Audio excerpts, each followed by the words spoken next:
Former caddy Stevie Williams has written an autobiography called Out of the Rough, where he talks about his career as a caddy for Woods. Woods won 13 majors with Williams on his bag before they split back in 2011. In the book, he criticizes Tiger's infidelity in his on-course behavior. Quote, "One thing that really pissed me off was how he would flippantly toss a club in the general direction of the bag, expecting me to go over and pick it up. I felt uneasy about bending down to pick up his discarded club. It was like I was his slave. The other thing that disgusted me was his habit of spitting at the hole if he missed a putt." Stephen A., what's your reaction? Initially, I wanted to go off about this guy, Steve Williams, because after all, he's a caddy. Let's be clear about that. But then the more I listened, the more I just laughed at how ridiculous this guy is coming across. Skip Bayless, I am no golf aficionado. You are certainly one more than me. I lean on you. I lean on, our reporters that cover the sport of golf who frequently, come on as guests on this show. Michael Collins. Michael Collins especially, who I love. Yep. And, listen, I play golf occasionally, just a couple of times a year at the most. This dude right here, when the weather's warmer, maybe about 3 to 5 times a week. Okay? But Skip Bayless, so I am no aficionado on the nuances that entails the job description of a caddy. Yep. But I'm going to repeat, you're a caddy, okay? So part of your, the advice that you give him, what clubs to use and what have you, possibly carrying the clubs or whatever, to sit there and have a problem with Tiger Woods flippantly tossing the club. He might have been frustrated at a shot. It certainly wasn't directed at you, but you personalized it. By the way, this same caddy is projected to make have made anywhere from 10 to 20 million. Wow. Not from Tiger. Not from Tiger. Yeah, but just from Tiger, it's like 6 to 8 million or something. Just from Tiger. I apologize. Good work. $6 to $8 million for a caddy. That's over 12 years. All right, 6 to 8 million over 12 for a caddy. I mean, you got to be kidding me. All right, and then this guy sits up there and he talks about being treated like a slave. We won't go there. I'm not in the mood. I'm just not in the mood. We all know. You know what? It's ridiculous. It's beneath your dignity. That's right. It would be. I'm not going to do it. That's just utterly ridiculous. Just unbelievable that he would say such a thing. But then the part that makes me laugh, and I need help here. Okay. And I'm going to ask Skip, I'm going to confess to you, I need your help. Molly, you feel free to join it because I don't know what to say. I'm reading this dude actually. I really had a problem with his behavior and I needed to talk to. Wait a minute. Was he messing with you? Was he messing with your daughter, your relative? What business is it of yours? I'm like, you're a caddy. And you're talking about like you're supposed to be some moral compass for this dude? Who the hell do you think you are? I mean, it's unbelievable to me. So Tiger's sitting there gallivanting around doing whatever it was that he was doing. I can understand you may not liking it. I can understand that it might not be your cup of tea. I can understand that you might not have the level of respect for him for doing it. But how does that affect you as a caddy? He talking about he was upset. I got to explain stuff to my wife and my family. Why? Why? Unless you were being accused of doing something too, what would you feel the need to explain? This notion that Tiger Woods and his dalliances and how he was acting somehow had some kind of profound impact on other people's lives who had nothing to do with him, who weren't around when he was with whoever he was with. How is that any of your business? How does that affect you?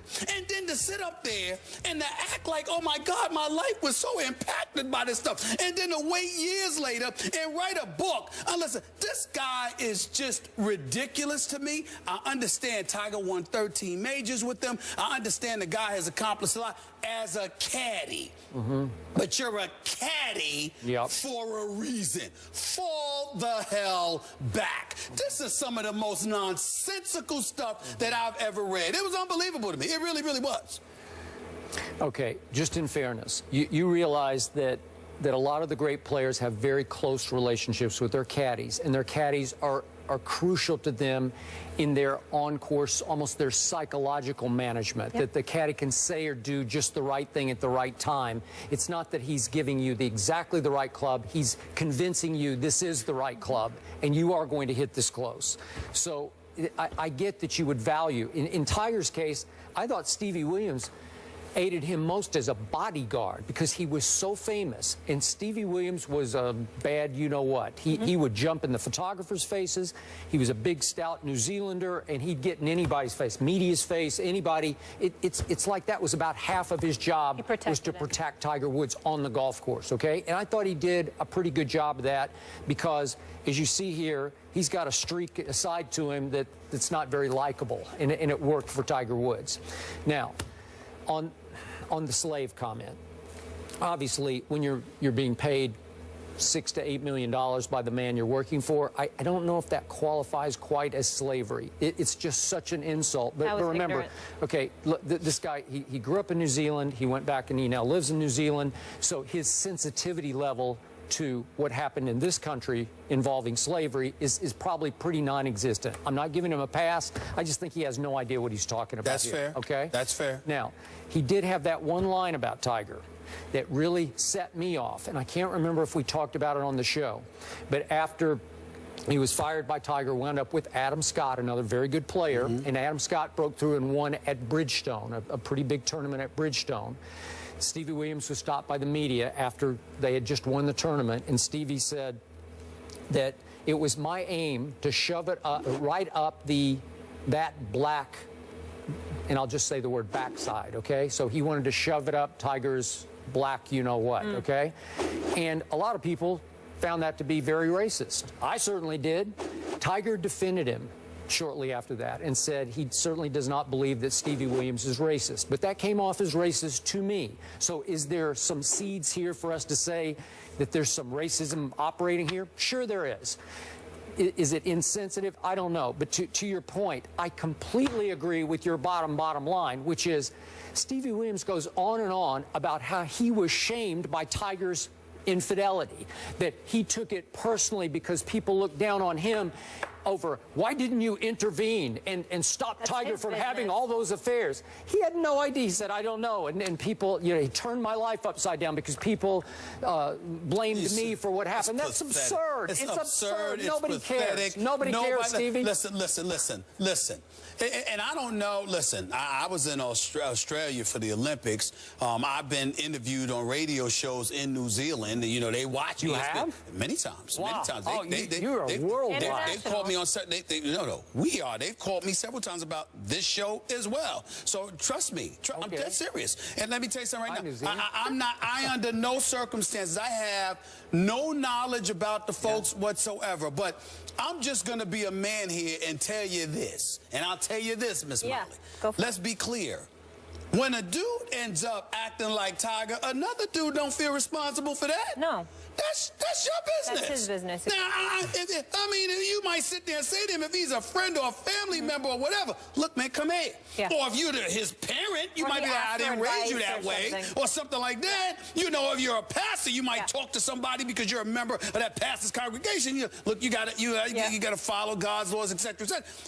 You just like you're a caddy, and you might have a decent relationship, but there's no personal impact on you. No. That is about the weakest explanation I've ever heard in my life. So Tiger Woods sitting up there gallivanting around, strippers, prostitutes, porn stars, whatever. I'm affected by it. Can I say one thing? I don't get involved in anybody's personal business, but his wife might have got on him. If he sees all these young, cute girls around, like, what's going on? So he might have had to answer to her. But that's my point. What I'm saying is... But that's his relationship. That's what I said. What I said earlier was...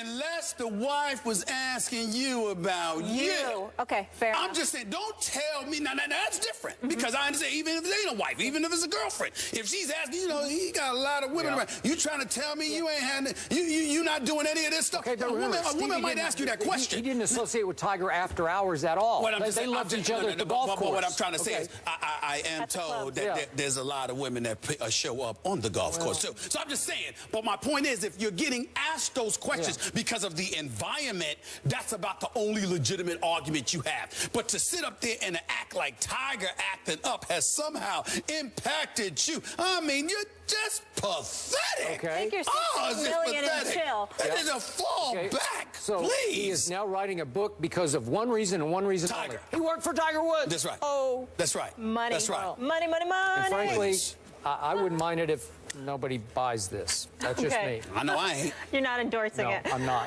All right. But what this is about as weak as it gets. Oh my Lord, my friend is cheating. How could he do this to me? Okay. Oh, we gotta go. really? Kobe Bryant talking a little trash about himself. We'll tell you what Kobe said about Kobe. That's next.